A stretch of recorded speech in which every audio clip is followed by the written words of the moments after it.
I'm John Jopling.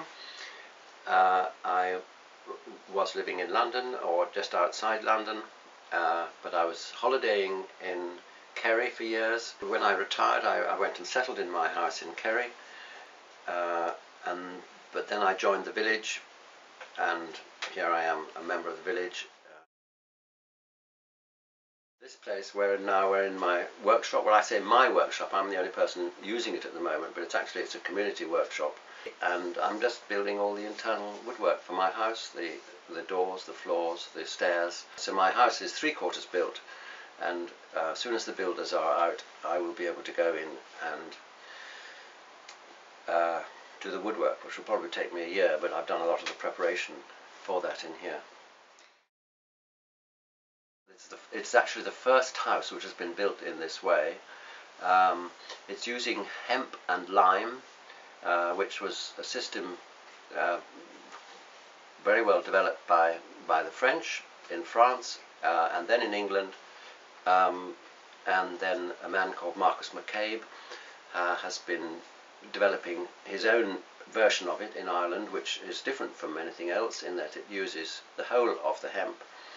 So it's Irish grown hemp, Irish lime, mixed together in a certain way, and the walls of the house, both the external walls and the internal walls, are built of hemp lime. The windows have been made by a local craftsman, Michael Cahill, from reclaimed wood. It was actually reclaimed from a warehouse in Greenwich, which was pulled down. So the wood is probably 150 years old, originally imported from America, yellow pine, and used in the ceiling boards of a warehouse in Greenwich.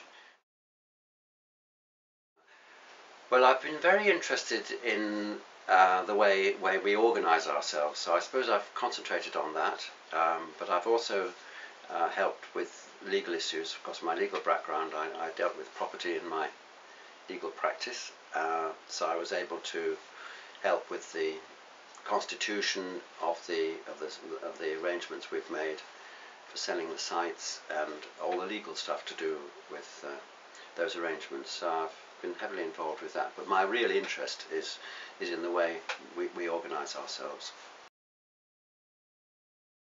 A democratic system, yes, but of a very different kind from the way we've been brought up to think of democracy, which is that you elect people to take the decisions for you. That doesn't work on any scale, but especially it doesn't work in a project of this kind when there are so many different things going on. There are so many aspects, so many things to work on, and different people are working on different things, and the idea that there should be some board of directors in charge of the whole thing, even if they're elected, just doesn't work. So when I joined the village, it was very obvious that this method wasn't working, even though the members had to take all the main decisions, and we had a board of directors and we had staff. We set up a process group. Half a dozen of us started thinking about how we could organise ourselves better, and that's what we've been doing ever since, gradually learning how to organise ourselves better. We started off with the idea of shared out responsibilities, so we had different groups, up to about 15 or 20 different groups responsible for different bits of what we were doing. But that worked up to a point, but there was no understanding of how the groups related to each other. So that was when we introduced this viable systems model, which was created by a sort of language of thinking about these things, created by a man called Stafford Beer, and we've been using that as a way of differentiating between different roles that different groups have and enabling them to work together. The mainstream economy is probably going to collapse. We're told that we're likely to be facing now the biggest economic collapse ever, bigger than 1930, the Big Depression. There is a huge need now to make ourselves more resilient, and this is building the capacity of the local community to do everything for themselves as much as possible. You can't do that as an individual, but as in our little eco-village we can do a number of things, and in the wider community of Clock Jordan we should be able to do many more things. Basic things are the energy we use. How do we make ourselves independent from oil and from other forms of fossil fuels, which will either get too expensive or won't be available at all. How can we grow all our own food? Well, we've already started doing much of that. We have allotments and we have a community farm, so we've made a very good start on that, and we've a long way to go. But all sorts of other local businesses will be developed, even making garments, and who knows what will be developed. This is what we have to do, so that within, say, 50 miles or something of this little village, you could get almost everything you need to live.